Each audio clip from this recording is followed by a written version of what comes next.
When I was a kid, Yeah. well, I was in movies, but I was a kid. Yeah, right. Anyhow, the 40 years that you mentioned, those first 4 or 5 of those years, every time I'd do an interview, I'd get these funny looks from, who the hell do you think you're kidding, you know, because I kept saying that I couldn't, I was in my 20s now, around the time I was doing Pulver or something, and I kept saying, I can't wait to get older because the parts get richer.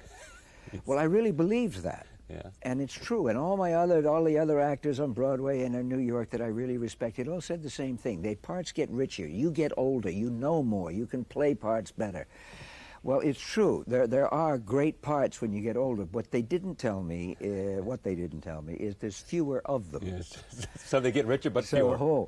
Now, I had seen a lot of David's plays, and I had read David's plays, but I had never acted in one of David's plays.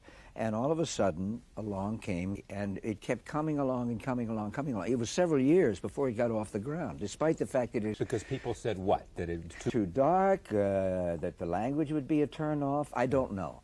I have no idea. Whatever it was that the studios felt, the ingredients to make a, quote, hit, unquote, because it's always approached, you know, from an economic point of view rather than an artistic one.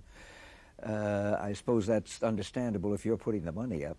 At any rate, it just sat there. And then finally it did get off the ground. And once it did, and the actors fell in, I mean, that probably is the best overall cast I've ever worked with.